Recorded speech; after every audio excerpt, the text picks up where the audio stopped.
Cloud7 nagpahayag ng paghanga sa SB19. We respect them. Sila po ang nagpave ng way for P-pop and other OPM acts.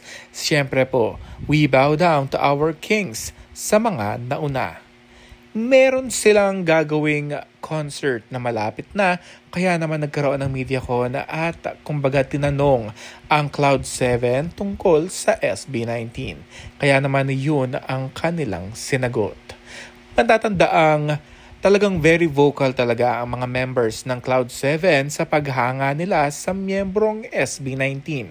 Sa katunayan, nag-guest ang SB19 pati ang Cloud7 sa All Out Sundays last year. At yun na nga, starstruck na starstruck sina Cairo at Dre. Tingnan mo talagang nagpa-picture sila, 'di ba, kay Pinuno. At yan ang mga kaganapan last year at very happy sila dahil nakasama nila sa entablado at sa All Out Sundays ang kanilang idolo.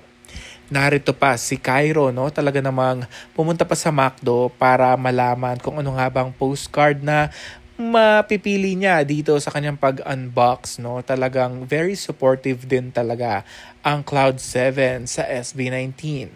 Kaya sa mga gustong makapanood ng concert nila sa Music Museum, tonight na ito. Kaya get your tickets now. Sa mga gusto pang mag-avail, you can avail it online at pwede mismo sa mismong venue para masilayan nyo ang performance para sa kanilang first ever concert tonight.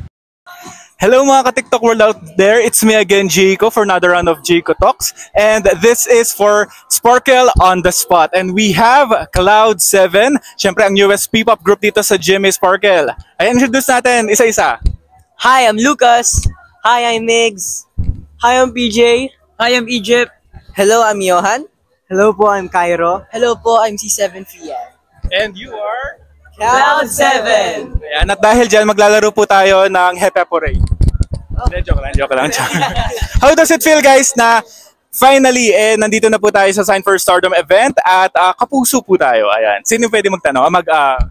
It feels so great po and we're very grateful and malaki po yung trust na binigay sa amin ng Sparkle dahil kinuha po nila kami. And same po as sa amin, malaki po yung trust namin sa kanila na made-develop nila po kami para maging the best versions of ourselves as an artist and syempre as a person po.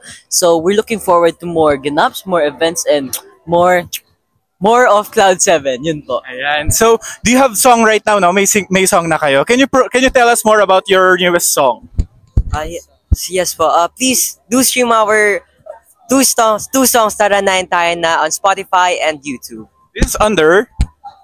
This is under Our House Entertainment po. Ayun, di ba?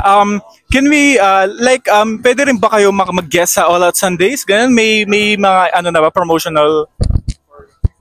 Actually, nag-guest na po kami sa All Out Sundays nung March po. Nag-guest na po kami doon. Na-promote na po namin yung two songs namin na Tayo na and Tara na, which is a song about our journey bilang artist po. And hinihikayat po namin kayo lahat na sumabay po sa amin and sumayaw. Kaya tayo na, tara na. Ayun, di ba? Siyempre, marami na kasi mga P-pop ngayon. Sino yung parang nilook up nyo as a group? Sabay-sabay. 1, 2, 3, SB19!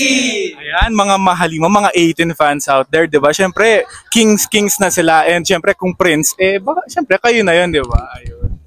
Ay, syempre meron rin, Beanie. Ay, Beanie, ayun, di ba? Sa kabila. Ayun. Dahil nasa asa kapuso, no? Sino yung parang kapuso star na crush nyo? Isa-isa. Top of mind. Kapuso star na crush, Ate Jillian San Jose.